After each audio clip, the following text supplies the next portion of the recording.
la vida en el cielo. La vida en el cielo es el tema de nuestra conferencia que vamos a compartir en esta mañana.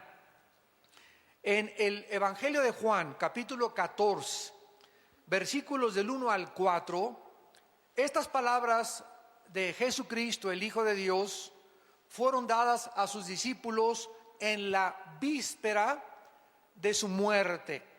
Juan 14, 15, 16, 17 son capítulos donde Cristo les da ahora sí que las últimas palabras o el último testamento que les compartiría antes de irse. Cristo sabía que sus discípulos aún tenían muchas dudas como las tienes tú y como las tengo yo. Y aun cuando Cristo había hecho milagros y había hecho cosas increíblemente maravillosas, como sacar demonios, sanar enfermos, darle vista a los ciegos, caminar sobre el agua, resucitar a los muertos, Él sabe que en nuestra naturaleza aún persiste la incredulidad, la duda, la incertidumbre.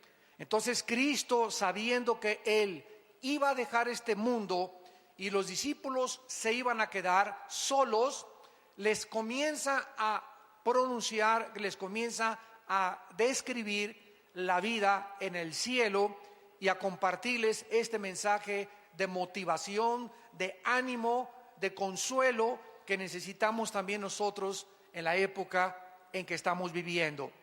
Y lo primero que Cristo les dice en Juan capítulo 14 es que no permitieran que su corazón se turbara.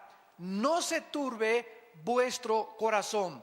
Esta palabra turbar, tarazo, con T de tío, en el griego, tarazo significa agitarse, estar en una situación de incertidumbre, de intranquilidad. En otras palabras, no permitamos, en primer lugar, que ningún acontecimiento en el mundo, guerras o rumores de guerras, caída o levantamiento del petróleo, caída o levantamiento del dólar, tsunamis, terremotos, crisis económicas, no permitamos que ninguna situación a nuestro alrededor nos quite la paz. La paz interior que Él al entrar a nuestra vida nos dijo que nos la dejaba. Mi paz les dejo. O sea, no se iba Cristo y se iban a quedar solos. La presencia del Espíritu Santo dentro de sus discípulos, dentro de tu vida y dentro de mi vida, es con el propósito de tener dentro de nosotros un consolador. Porque la palabra consolador, paracletos en el griego, que se traduce abogado, significa alguien que es llamado al lado de otra persona para motivarlo, animarlo, ayudarlo a salir de las pruebas.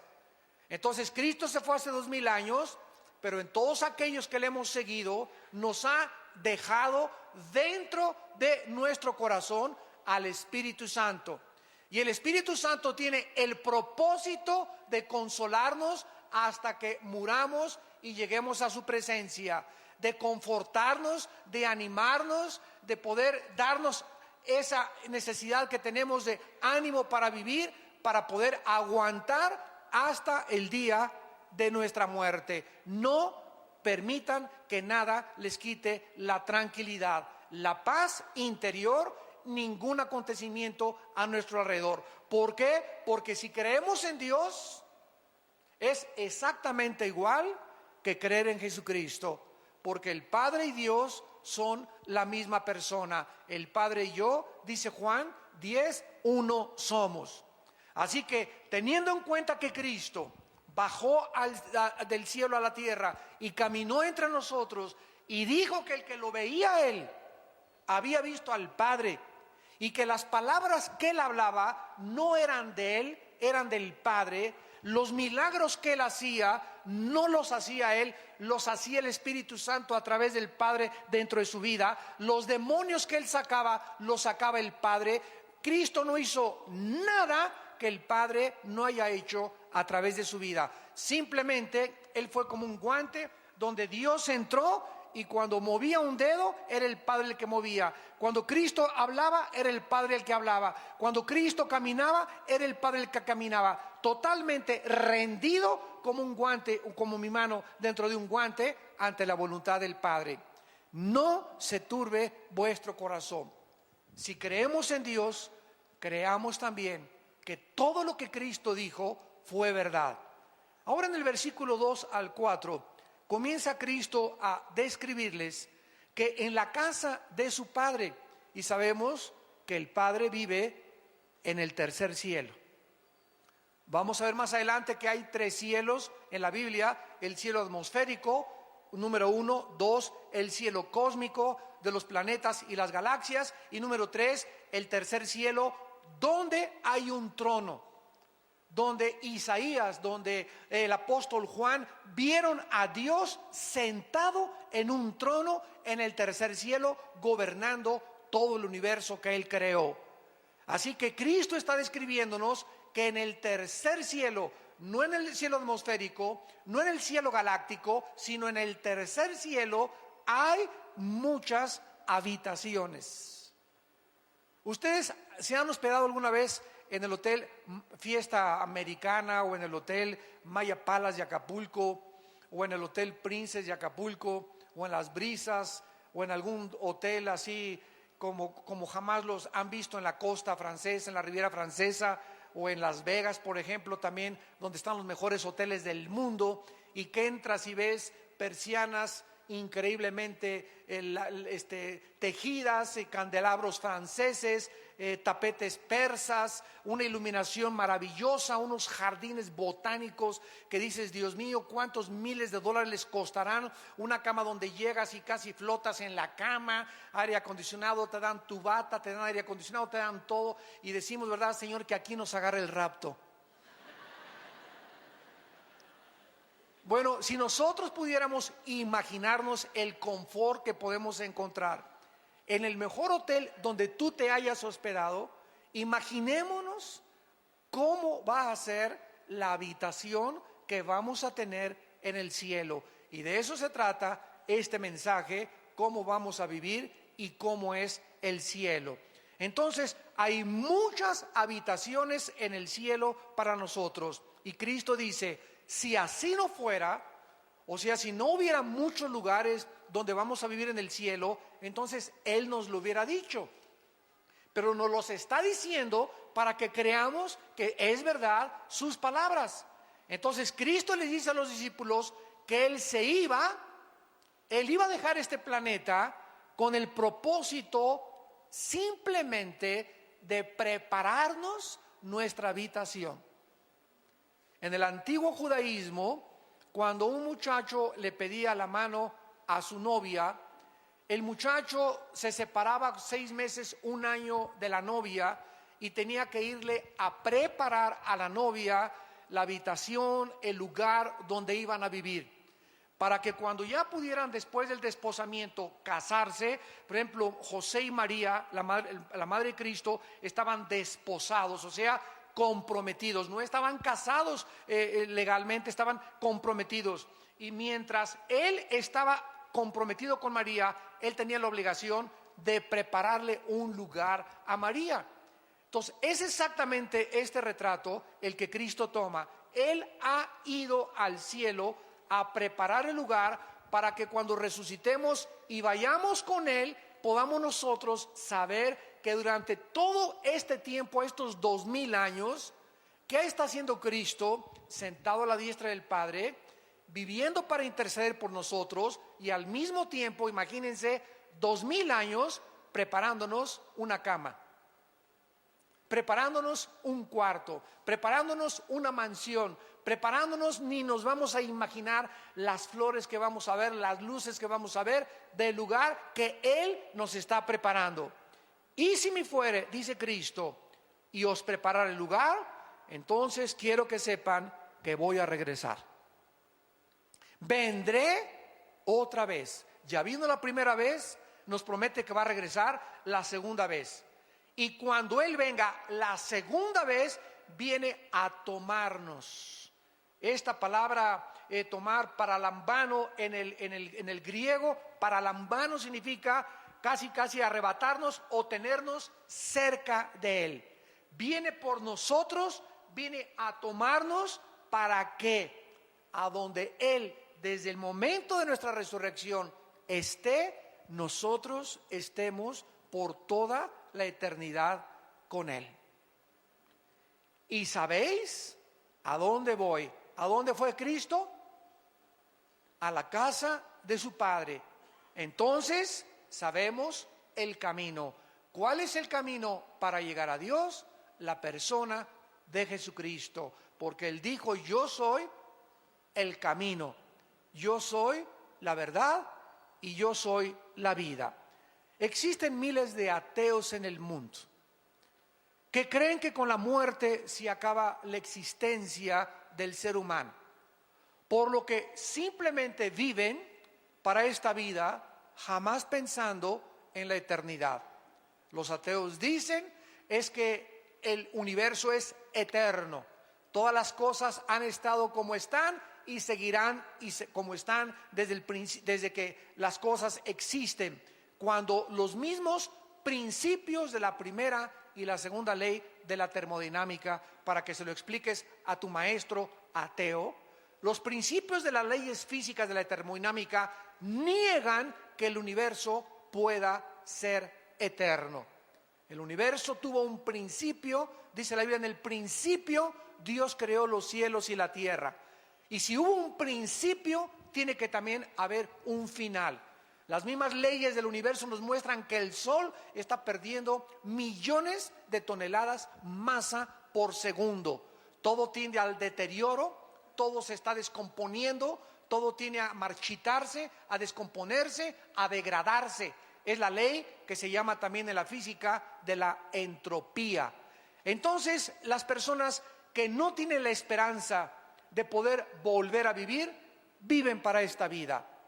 No tienen ninguna seguridad, no tienen ninguna esperanza, no tienen ningún destino, simplemente vivir para esta vida. Sin embargo, Dios nos mandó a Jesucristo a enseñarnos en Juan capítulo 5, versículo 28 al 29, que están muy equivocados.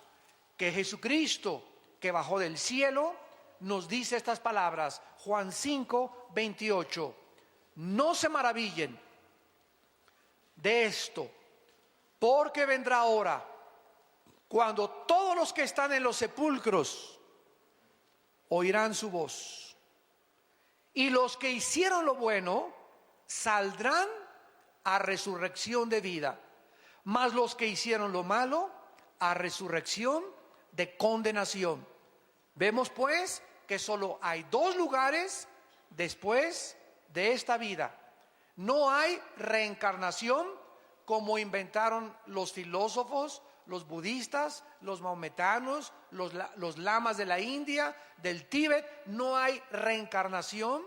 No vamos a regresar a meternos a una cucaracha, ni a una vaca, ni a un chango para seguir evolucionando. Es curioso, a propósito de la reencarnación, que la filosofía de donde surgió la reencarnación, la India, sea la nación más pobre del mundo. Se supondría que después de tantas y miles de reencarnaciones era para que ya hubieran evolucionado. Sin embargo, en la India siguen adorando a los ratones, a las ratas. La gente come en la India junto a los ratones y los deja que coman su comida porque son sagrados. Las vacas son sagradas, y así es el retraso cultural y el paganismo de alguien que inventó y que surgió de esa área geográfica de que existe la reencarnación. Y los tontos en el occidente se lo creyeron. No hay transmigración de las almas, no existe el limbo, un lugar que inventa una religión, que si tú no bautizas a tu niño chiquito se va al limbo de donde lo sacaron. No, ni siquiera está en la Biblia del Mormón, ni en la Biblia de los Testigos de Jehová, ni en la Biblia católica. Es un invento que se sacaron de la manga. Cuando tú a un niño no lo bautizas, dice la Biblia, se va al cielo. no existe tal cosa como un lugar que se llama el limbo. No existe, en cuarto lugar, el purgatorio, un lugar intermedio donde aquellos que pecaron se van al purgatorio a purificar sus almas, si es que se les dan las famosas misas gregorianas.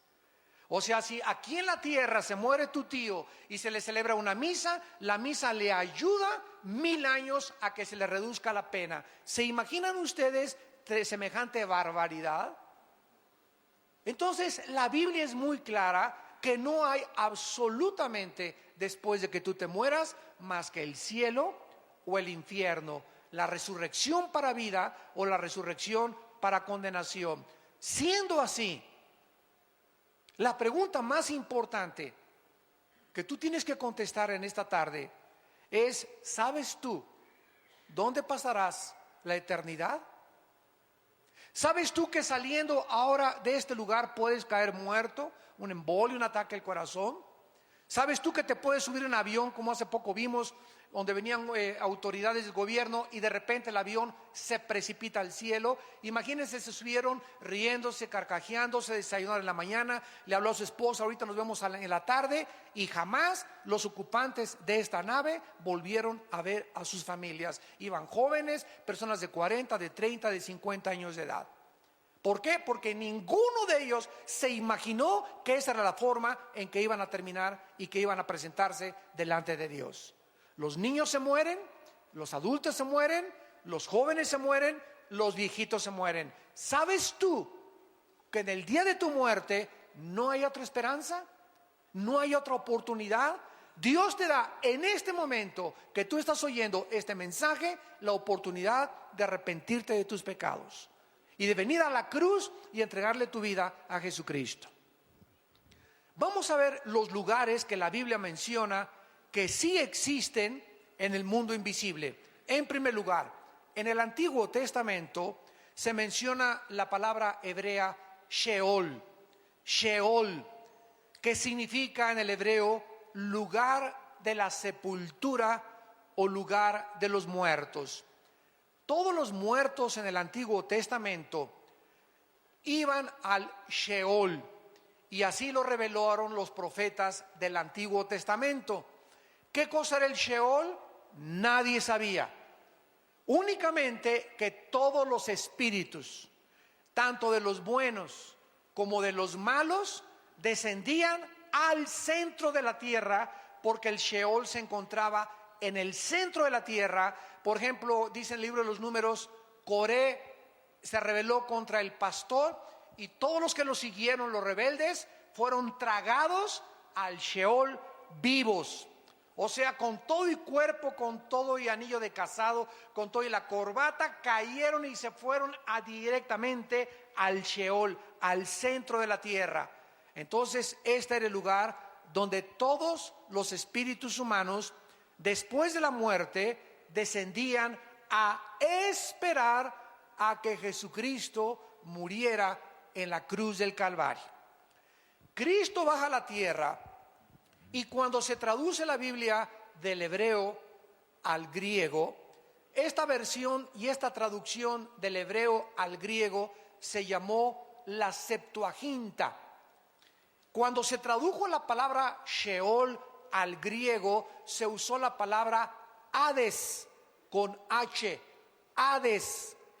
Y Cristo en Lucas capítulo 16, versículo 19 en adelante, les cuenta una historia a la gente de a su alrededor respecto al mundo invisible, al Sheol, que ahora era el Hades, y les dice cómo era este lugar.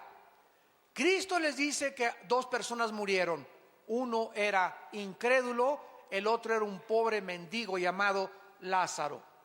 Entonces mueren los dos, y el rico, déspota, arbitrario, avariciento, ambicioso, descendió al Sheol junto con la otra persona, con la única excepción que al bajar al centro de la tierra, Cristo nos dice que estaba dividido.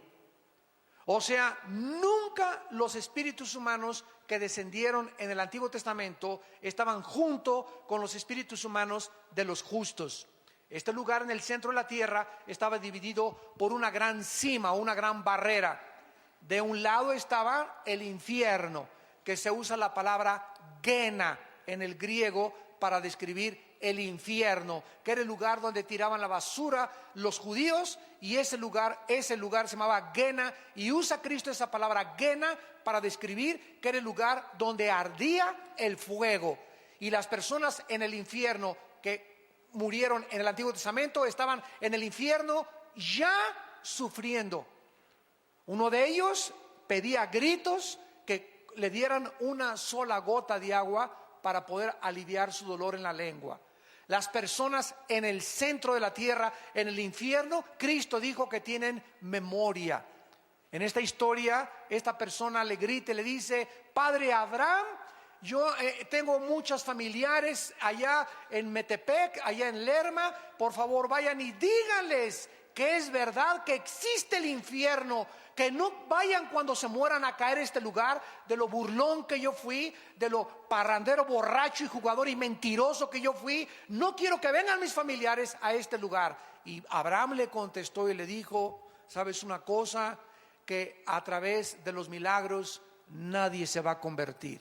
Aunque un muerto se les aparezca, no se van a convertir. Ahí tienen a la Biblia, a Moisés y a los profetas. Y el que no se convenza a través de la predicación de la Biblia, porque la fe es por el oír, no es por ver, no es por ninguna otra cosa más que por oír la palabra de Dios, nadie se va a convertir. Esta fue la manera que Dios escogió y diseñó para que entráramos al cielo, creyendo la predicación del Evangelio de la gracia de Dios, de Jesucristo. Entonces el Hades, que se tradujo del Sheol, el Señor Jesucristo reveló que estaba dividido en dos partes. En un lado estaban los condenados y en el otro lado estaban los justos, desde Adán, Moisés, Abraham, Isaac, Jacob, José, Daniel. Todos se encontraban en el lado del seno de Abraham. Así se le llama, y también se le llama el paraíso. Entonces esta palabra, dice la Biblia, es la que se usó para describir este lugar. Muy bien, cuando Cristo muere, Él desciende al Hades, al centro de la tierra. Su cuerpo de Cristo se queda en la tumba. Ahí se quedó su cuerpo de Cristo, porque su cuerpo no había sido aún glorificado, y bajó en espíritu al centro de la tierra.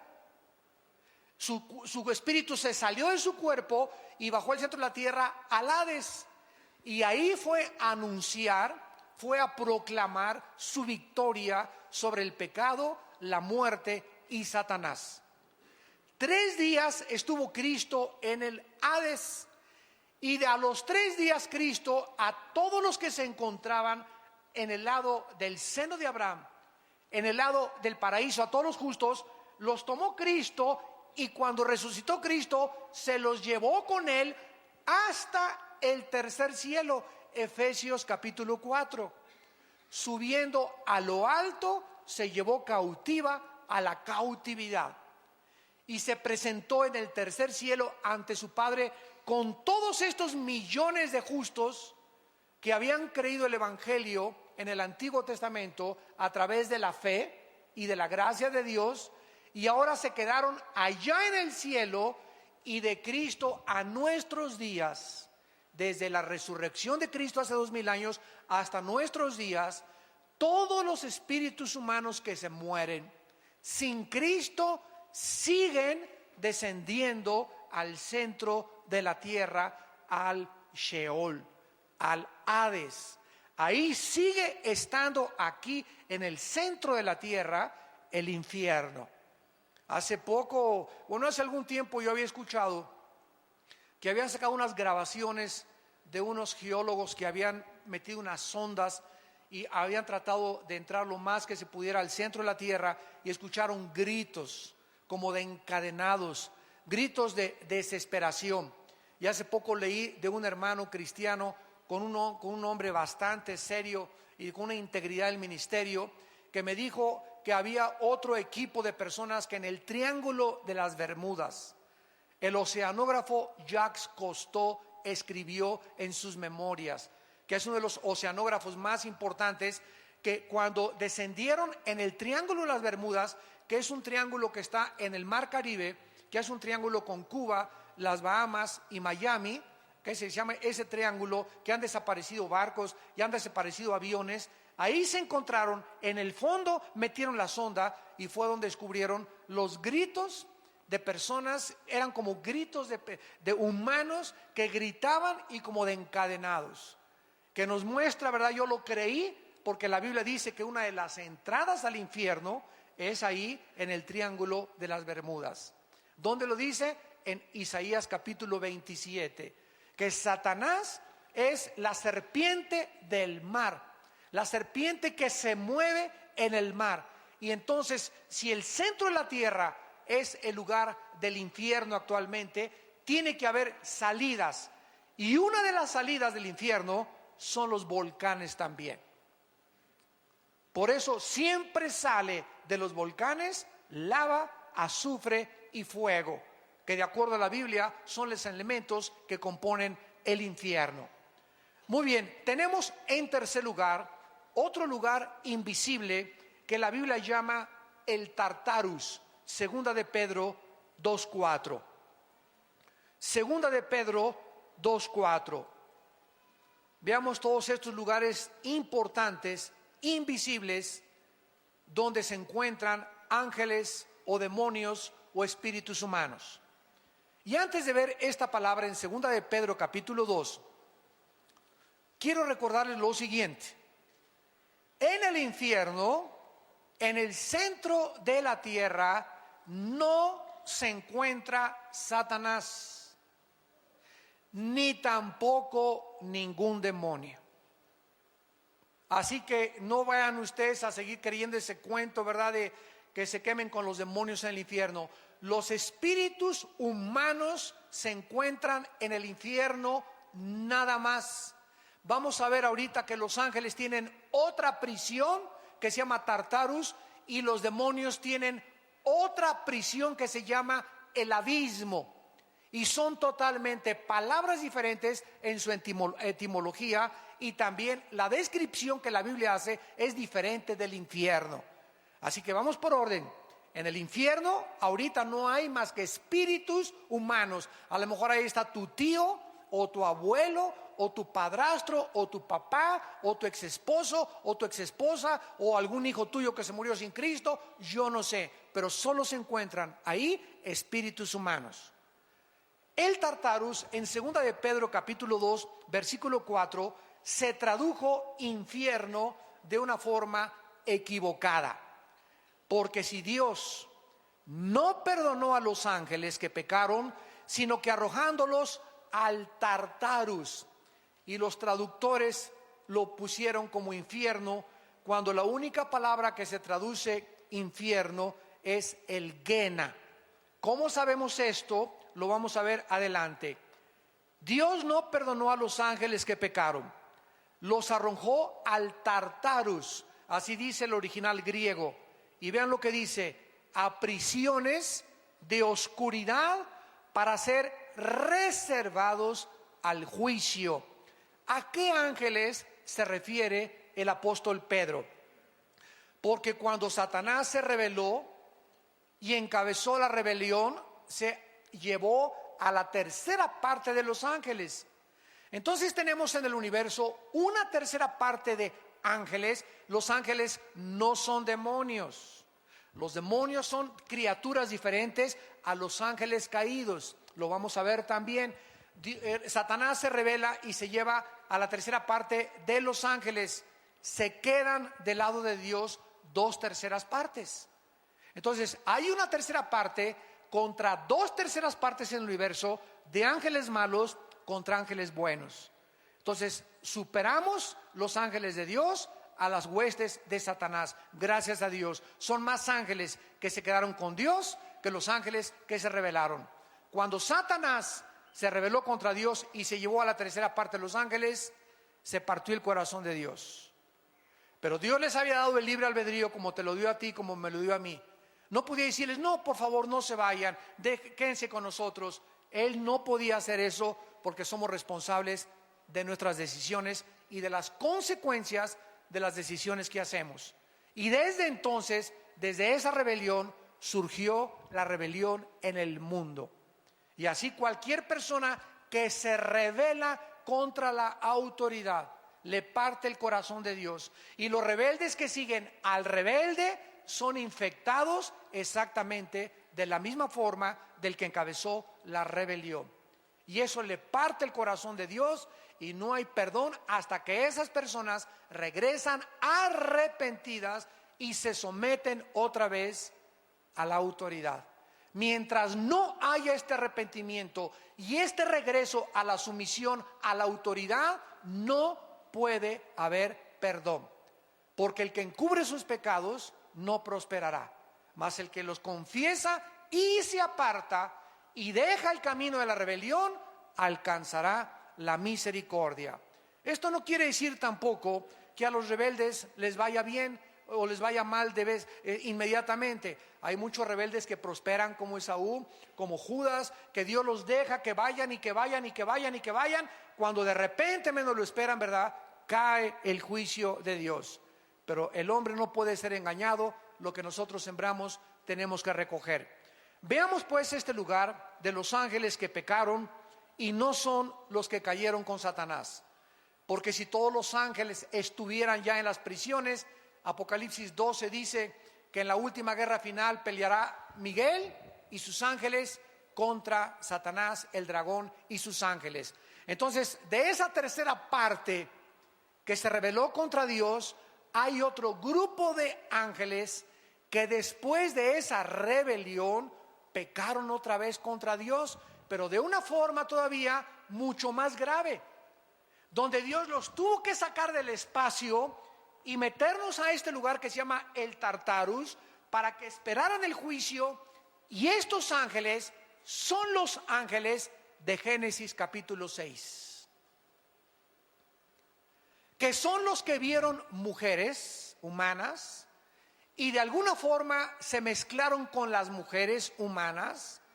No sabemos qué tipo de mezcla hubo. Lo único que sabemos ahora, a la luz de la ciencia y de la genética, es que Satanás y los ángeles y los demonios tienen un conocimiento de la genética humana sobrenatural. Estos ángeles en Génesis 6 pervirtieron la genética humana. ¿Cómo lo sabemos? Porque versículos más adelante, versículo 4 y 5 de Génesis 6, nacieron de repente gigantes de 4 o 5 metros de estatura y eran deformes. Estos no los creó Dios. Hubo una deformación genética donde estos gigantes medían 4 o 5 metros y tenían 12 dedos en las manos y tenían 12 dedos en los pies, de acuerdo a 2 de Samuel capítulo 21.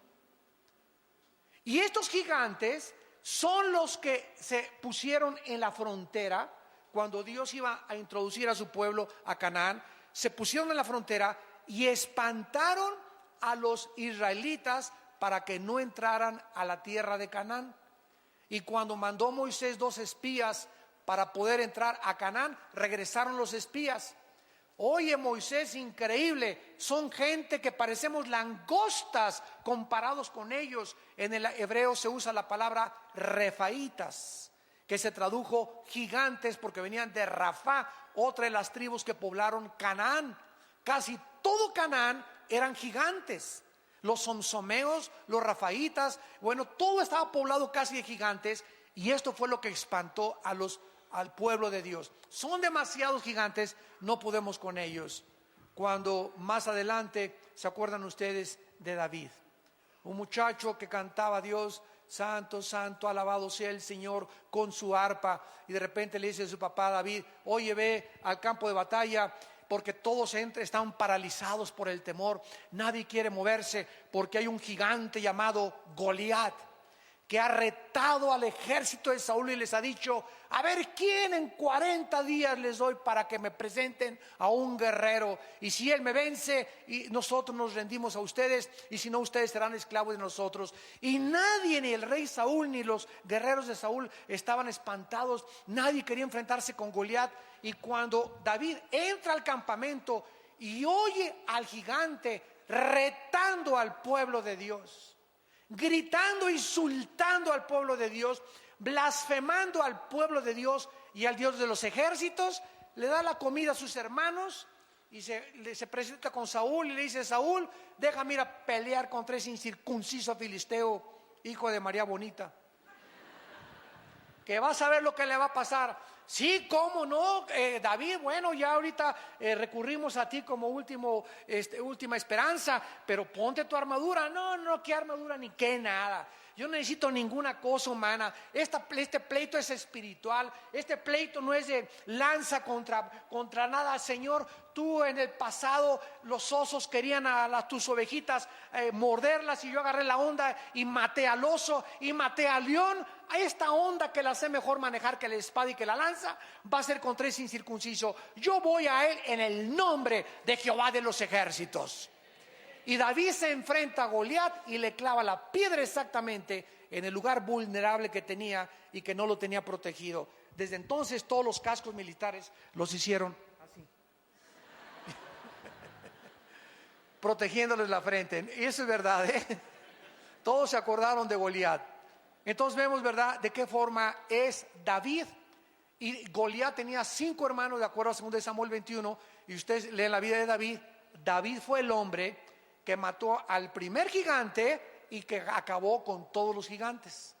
Y es interesante que David, cuando se acercó a Goliat, juntó 5 piedras. 5 es el número de la gracia. En otras palabras, cuando David se enfrentó a gigante, dijo esto cuando metió las 5 piedras: si me salen los 4 hermanitos, a los 4 me los echo también. Fue profética la batalla entre Goliat y David. Los gigantes habitaron durante 1000 años, de acuerdo a la Biblia. 1000 años poblaron el planeta Tierra los gigantes. ¿Quién cargó las pirámides de Egipto? Que pesan 2,5, 6 y 8 toneladas cada una. ¿Quién pudo haber puesto las pirámides que están orientadas a los signos del zodíaco en el cielo? Tanto las pirámides de Egipto como las pirámides de Teotihuacán y las de los mayas están orientadas, y cuando sale el sol tienen el equinoccio perfecto de acuerdo a la astronomía. ¿Quién les reveló? Escuchen esto: no existe ningún historiador, ningún paleontólogo, arqueólogo que nos pueda decir quién construyó las pirámides, ni la edad de Keops, Kefren y Miserino, las principales pirámides de Gizá. ¿Por qué? Porque no se sabe quién las construyó ni cómo las construyeron. Las personas que las hayan construido, cómo cargaron una piedra de 2,5 toneladas y la llevaron. Bueno, han hecho, ¿verdad?, experimentos con troncos poniendo las piedras. ¿De dónde las trajeron? ¿Cómo es posible que la piedra caliza que tiene las pirámides no se haya, es como un impermeabilizante increíble que le pusieron? Pero lo que más ha impresionado a los científicos, que permanece como uno de los misterios de la historia humana, es que ¿quién les reveló a los que construyeron las pirámides de Egipto? Escuchen, estamos hablando de hace más de 10,000 años. De hace más de 10,000 años. Pues no, que veníamos de los cavernarios. No, que el cavernario Galindo fue el primer cavernario. No, que el hombre Piltdown, que el hombre Cromañón, y que fuimos evolucionando. Oigan, estamos hablando que hace 10,000 años las personas que construyeron las pirámides, igual que los mayas, tenían un conocimiento mucho más grande de la astronomía y de las matemáticas que en el siglo XXI. ¿Quién les reveló ese conocimiento astronómico? No tenían telescopios. ¿Quién les reveló ese conocimiento de los signos del zodiaco y de la orientación de los signos del zodiaco hacia el espacio? La Biblia nos muestra, ¿verdad?, que hubo influencia de esos gigantes. Y esos gigantes tenían conocimiento satánico. Y no hay ninguna otra explicación de la historia más que la Biblia y el tiempo que estos gigantes habitaron y poblaron la tierra por 1000 años. Solo ellos pudieron haber cargado esas piedras. Y lo más interesante es que los gigantes se están encontrando en ruinas arqueológicas en Sudamérica, en Asia, en África. Se están encontrando esqueletos de gigantes, o sea, habitaron toda la tierra. Y habitaron antes del diluvio y después del diluvio. Veamos pues que estos ángeles que se mezclaron en Génesis 6 con las mujeres fueron lanzados al Tartarus, y nos lo confirma el libro de Judas, que está antes de Apocalipsis. ¿Están aprendiendo algo? Más les vale.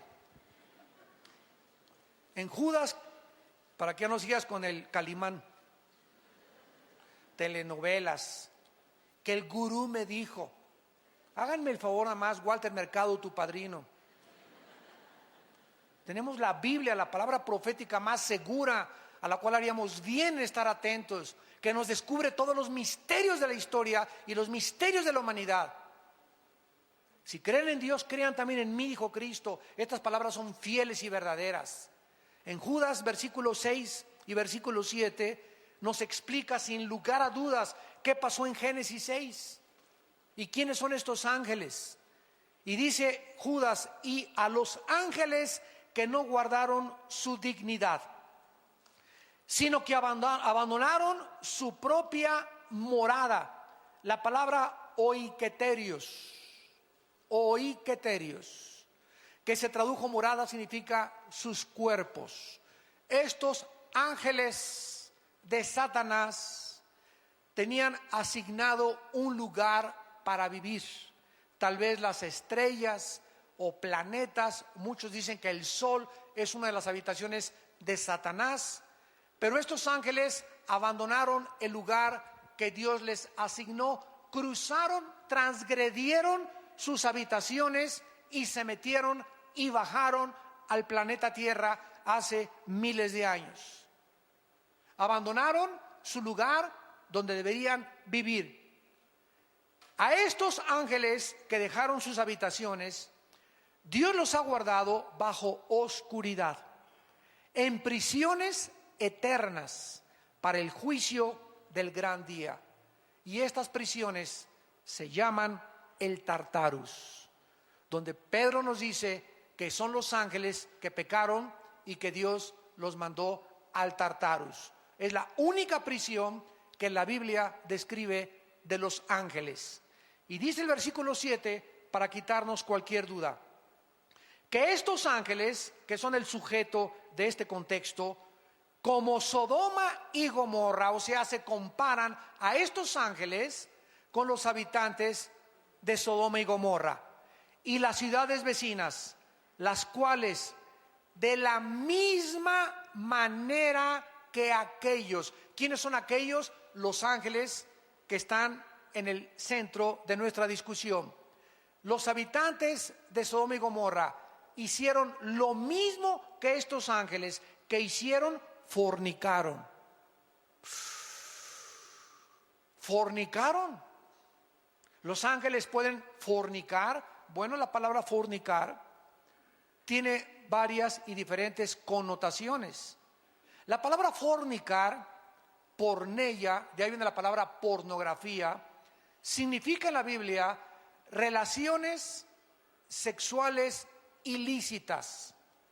Dios creó el sexo y solo Dios puede determinar y autorizar dónde, cuándo y cómo podemos usar el sexo. El sexo no lo inventaron los psiquiatras, ni los psicólogos, ni los sexólogos, ni los sociólogos. Ningún ser humano tiene la autoridad de decirnos qué es el sexo y cómo debe ser usado el sexo.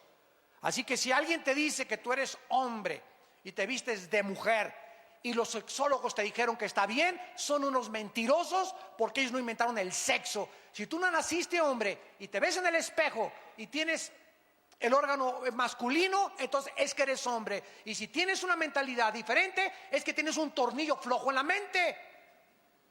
Porque no eres mujer, eres hombre. Y necesitas arrepentirte, cambiar tu vida y creerle a Jesucristo.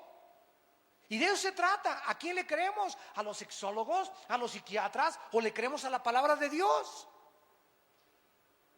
Esto es lo que significa relaciones sexuales ilícitas. Ahora, ya casados, dice la Biblia que el hombre que deja a la mujer o la mujer que deja al hombre y comete adulterio es fornicación. Relaciones con animales es fornicación.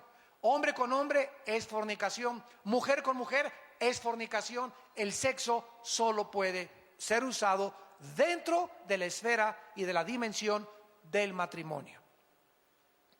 Antes de casarte es fornicación, con animales es fornicación, con tu novio es fornicación, hombre con hombre es fornicación, mujer con mujer es fornicación, y todo lo que no sea dentro del matrimonio, y matrimonio entre Adán y Eva, no entre Jorge y Pepe, ni entre Lupita y Carmelita, sino entre un hombre y entre una mujer. Es la única forma de poder usar el sexo.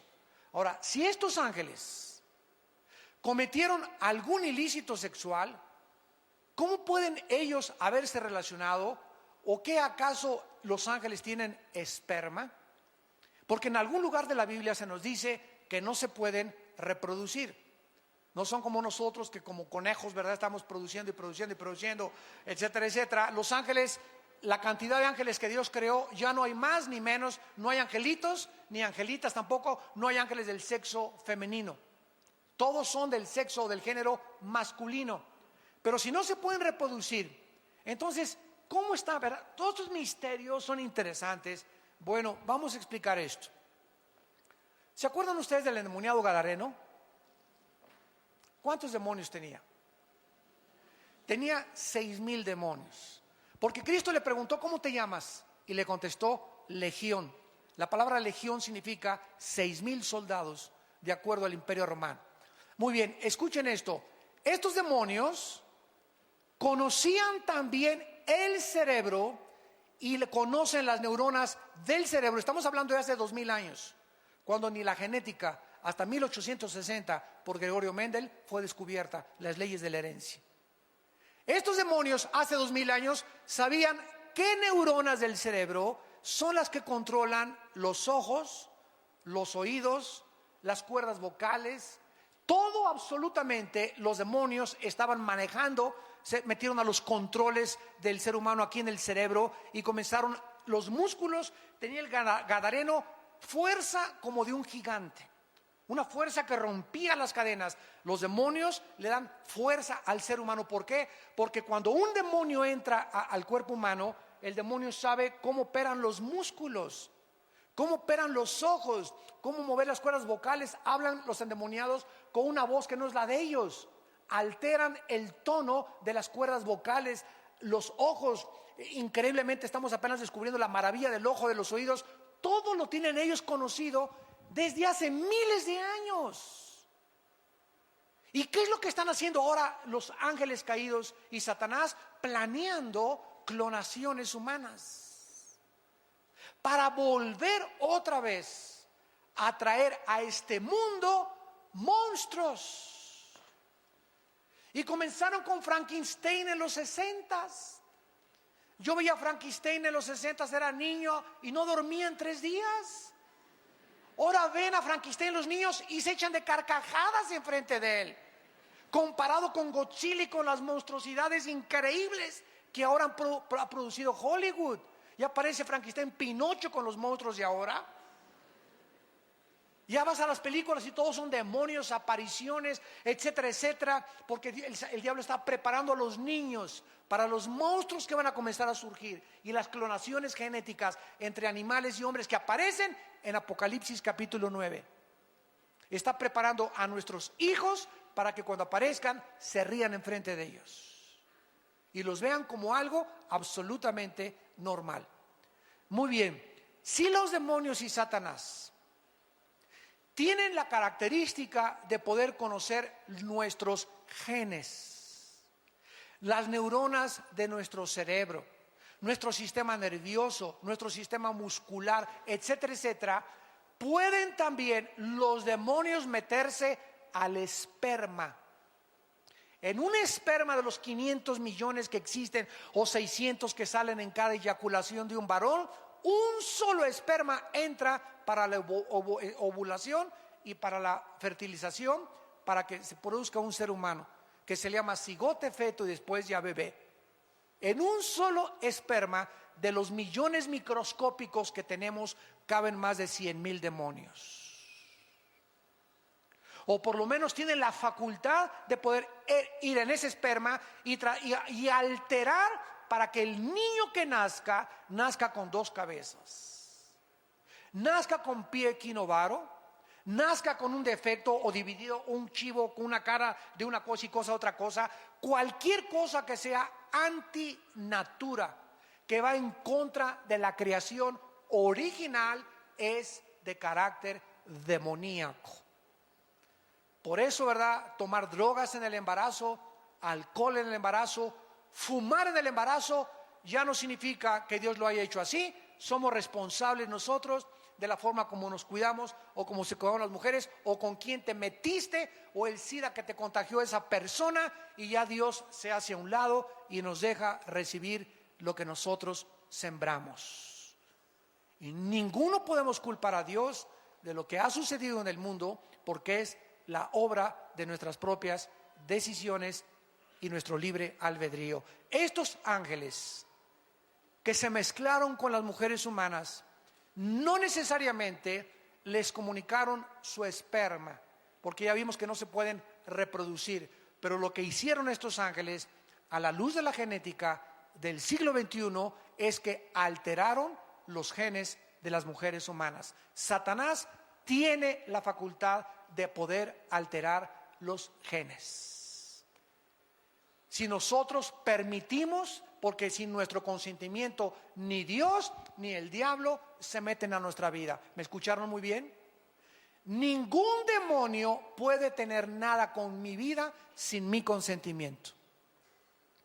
Cualquier actividad de los demonios en mi vida es porque yo les di permiso.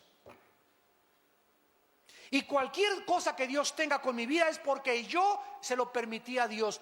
Dios no viola mi libertad, ni tampoco los demonios. Esta es la característica donde el hombre decide y es responsable de cada decisión que hayas tomado en tu vida. No le eches la culpa ni a Dios, ni al diablo, ni a tu mamá, ni a la suegra, ni a tu papá que te violó, ni a tu madre, ni a tus hermanos, a nadie. La única razón por la cual tú eres como eres es porque tú has escogido ser lo que tú eres. Mi mamá fue prostituta. No tienes por seguir los pasos de tu mamá. Me crié en un hogar, bueno, Cristo te puede sanar. Y es más grande la gracia que las maldiciones que heredamos.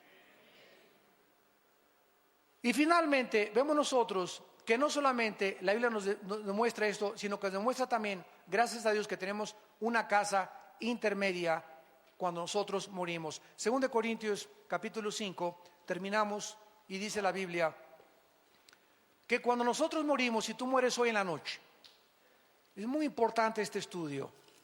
Si tú mueres hoy en la noche, amado santo que me escuchas, o santa, Santa Tomasa,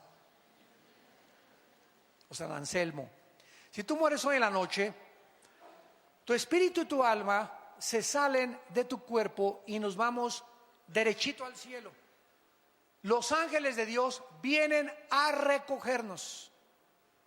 El momento en que cierras tus ojos y te desconectas de tu cuerpo y tu alma, porque el cuerpo, dice Santiago 2, no puede vivir sin el espíritu. En lo que le da vida al cuerpo es el espíritu. El momento en que el espíritu se sale, el cuerpo se muere, se diagnostica que estás muerto, te entierran, te creman, no importa lo que te hagan, te vas a la tierra y tu espíritu y tu alma se van directamente al cielo con los ángeles escoltándonos, porque para pasar el primer cielo, que está ocupado por Satanás, es territorio enemigo, necesitamos guaruras que nos escoltan para poder, y se hacen a un lado los demonios porque van los ángeles, que son más poderosos que los ángeles caídos, para llevarnos a la presencia de Dios. Cuando estemos allá en el cielo, se nos va a dar un cuerpo intermedio.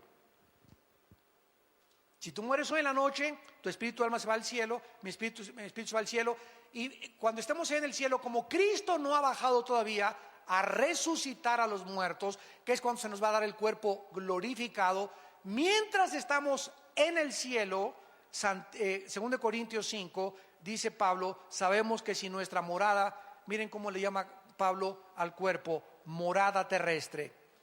Si nuestra morada terrestre, este tabernáculo, se deshiciere, tenemos de Dios un edificio, o sea, una casa no hecha de manos, eterna en los cielos. Por esto también gemimos, deseando ser revestidos, o sea, vueltos otra vez a vestir de aquella nuestra habitación celestial.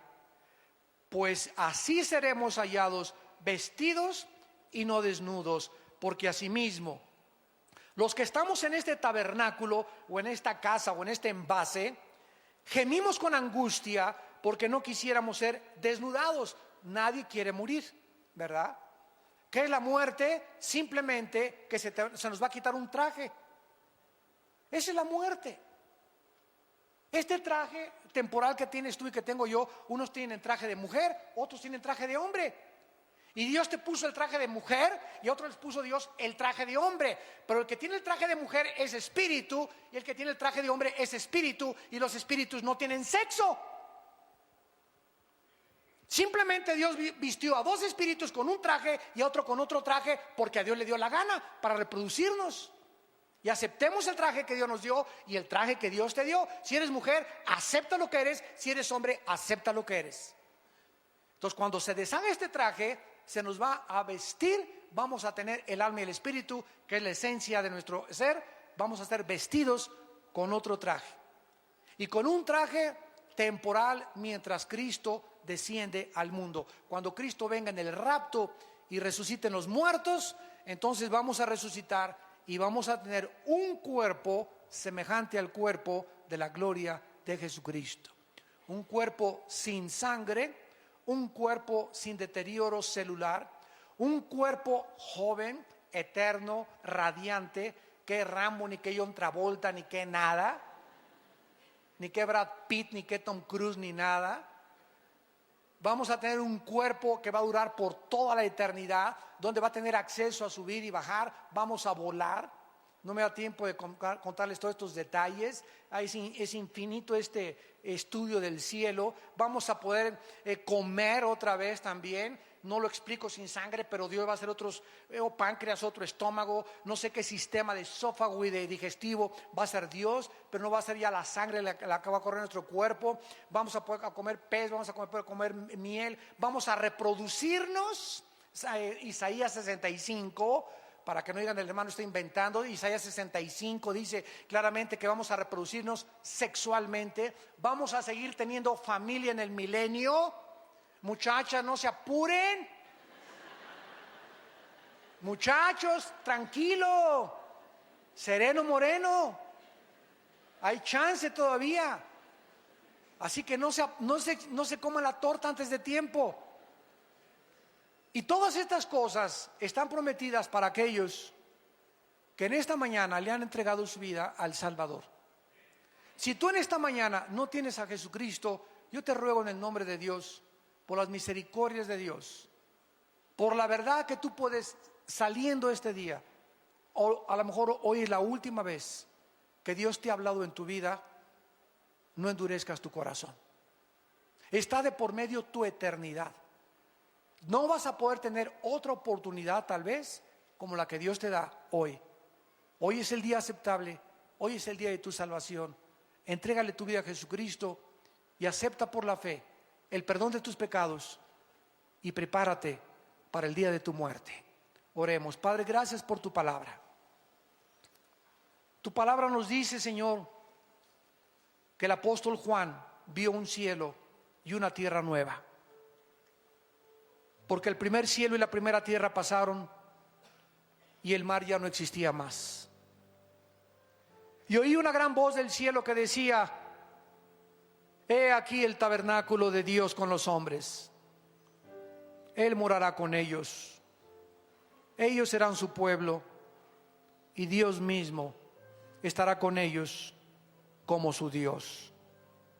Enjugará Dios toda lágrima de los ojos de ellos y ya no habrá muerte, ni habrá más llanto, ni clamor, ni dolor, porque las primeras cosas pasaron. He aquí yo, dice el Señor, hago nuevas todas las cosas, porque estas palabras son fieles y verdaderas. Yo soy el primero y yo soy el último, el alfa y el omega, el principio y el fin. Al que tenga sed, yo le daré gratuitamente de la fuente del agua de la vida, y el que venciere heredará todas las cosas, y yo seré su Dios y él será mi hijo. En esta mañana también ustedes que nos ven por la televisión, invita a Cristo a tu vida. Y todos ustedes que estamos en esta reunión, ahí desde tu lugar en este momento, invita a Jesucristo a tu vida con estas palabras. Señor, te pido perdón por mis pecados. Acepto que en la cruz tú pagaste por ellos mediante el derramamiento de tu sangre preciosa. Creo que a los 3 días resucitaste de los muertos y te pido que entres a mi vida como mi Señor y mi Salvador. Señor, cambia mi manera de pensar. Quiero estar listo para el momento que yo no sé cuándo será, ni nadie sabe, que me llamarás a casa. No quiero que me tome la muerte desprevenido, ni quiero abrir mis ojos en el Hades, en el infierno, donde no tendré nunca la oportunidad de hacer la decisión que estoy haciendo en este momento, en que me encuentro con salud y con una mente despejada para creer en ti. Gracias, Jesús, por morir en mi lugar, y gracias por ser mi Salvador. Dame el poder de vivir para ti, en el nombre precioso tuyo, Señor Jesús. Amén.